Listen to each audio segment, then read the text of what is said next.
नमस्कार साथियों, जय हिंद, राम राम।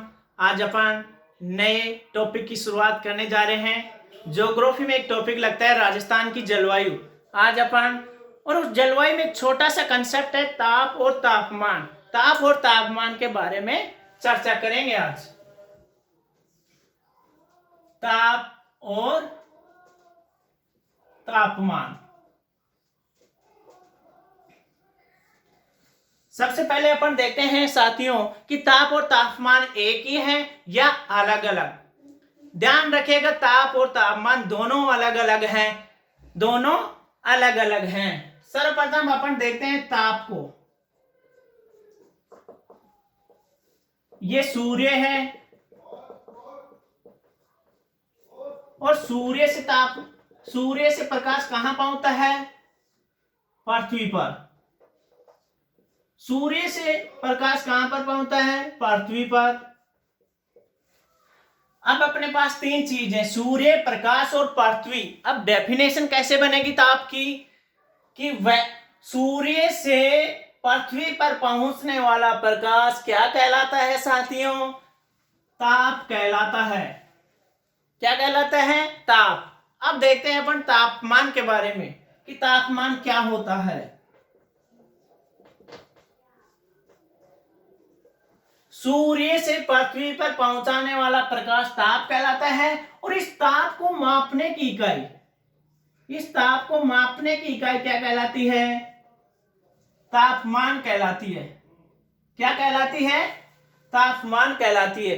कि जो सूर्य से प्रकाश पृथ्वी पर पहुंचता है उसे तो ताप कहते हैं, और उस ताप को मापने की इकाई क्या कहलाती है? तापमान कहलाती है साथियों, तापमान कहलाती है।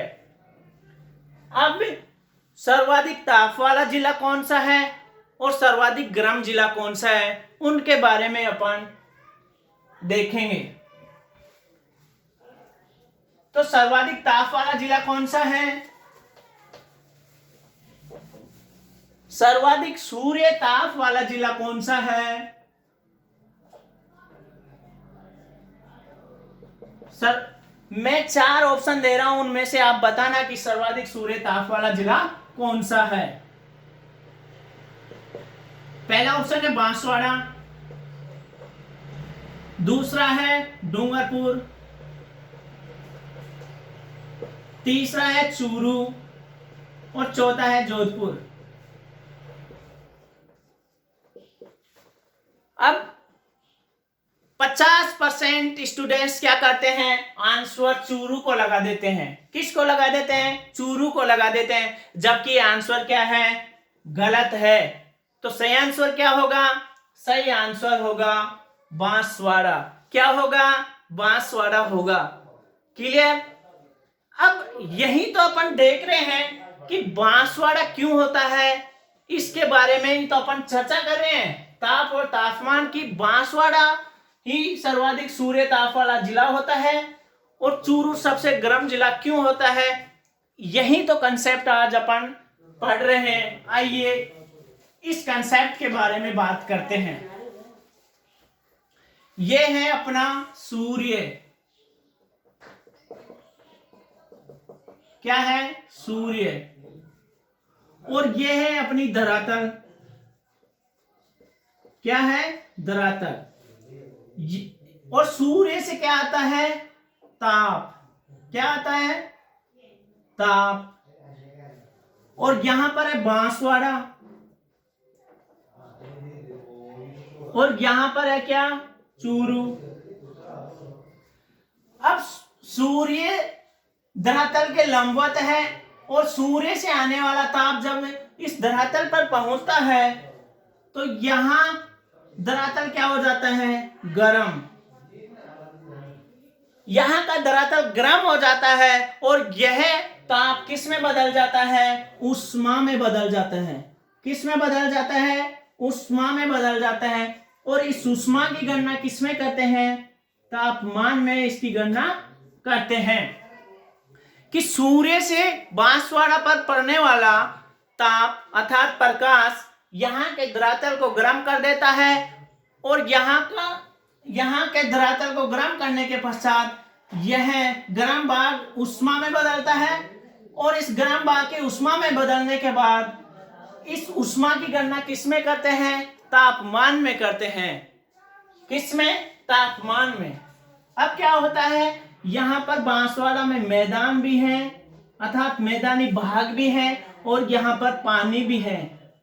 क्या है? पानी भी है। क्योंकि आपको ध्यान है कि बांसवाड़ा अति आर्द्र जलवायु में आता है, तो यहां पर क्या है? पानी भी है। अब क्या होता है कि यहां से मानो कि 100% क्या आता है, यहां पर ताप कितना आता है? 100% बांसवाड़ा में। क्यों?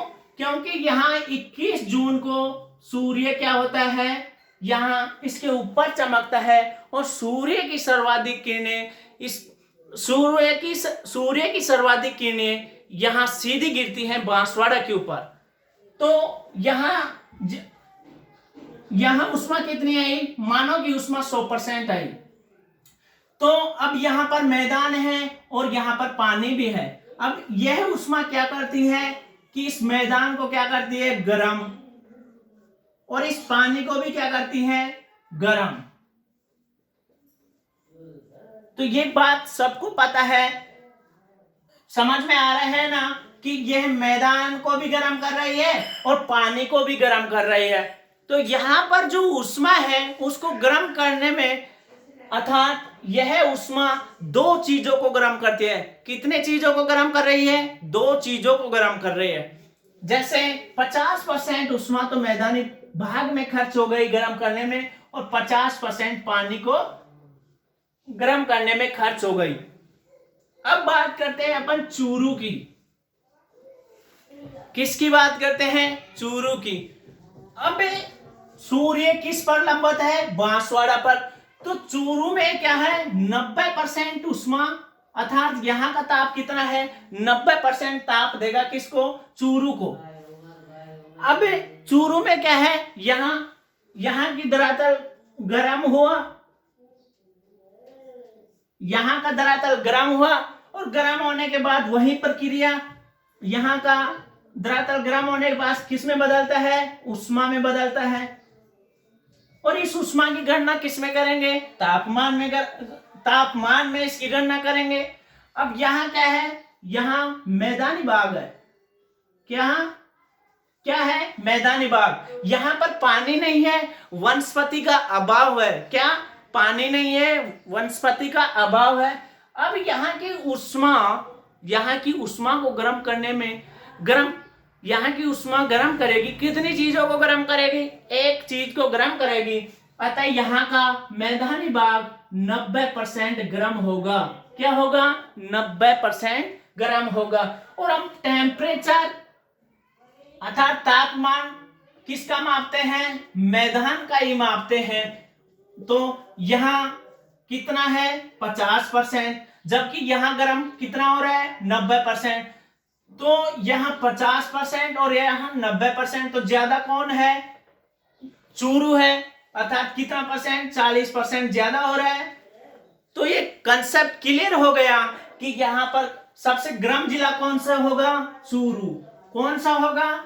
चूरू गर्म जिला होगा, क्योंकि यहां पर वनस्पति का भी अभाव है और यहां पर पानी का भी अभाव है और यहां की बांसवाड़ा की जो उष्मा है उसको गर्म करने में अर्थात उष्मा यहां की गर्म अर्थात उष्मा जो काम आ रही है वो मैदानी भाग में भी आ रही है और पानी में भी आ रही है। तो यहाँ की दो चीज गर्म हो रही है और यहाँ की एक ही गर्म हो रही है। अतः यहाँ पर उष्मा पूरे मैदानी भाग को गर्म कर देगी और यहाँ पर मैदानी भाग कितने परसेंट, यहाँ की उष्मा कितने मैदानी भाग को गर्म करती है? 50% मैदानी भाग को ही गर्म करती है। और अपन तापमान किसका मापते हैं? मैदान का ही तापमान मापते हैं। किसका? मैदान का ही तापमान मानते हैं। अतः सबसे गर्म जिला बांसवाड़ा ना होकर कौन सा है? चूरू है मेरे दोस्तों। चूरू सबसे गर्म जिला कौन सा है? चूरू है। जबकि सर्वाधिक सूर्य ताप वाला जिला कौन सा है? बांसवाड़ा है। सर्वाधिक सूर्य ताप वाला जिला बांसवाड़ा इसलिए है क्योंकि सूर्य का प्रकाश सर्वाधिक कहां आता है? बांसवाड़ा पर। जबकि गर्म इसलिए है यहाँ चूरू सर्वाधिक गर्म जिला इसलिए है क्योंकि वहां का पूरा धरातल क्या हो जाता है, गर्म हो जाता है। अतः ध्यान रखना साथियों, सबसे गर्म जिला चूरू है, जबकि सर्वाधिक सूर्य ताप वाला जिला कौन सा है, बांसवाड़ा है, बांसवाड़ा है।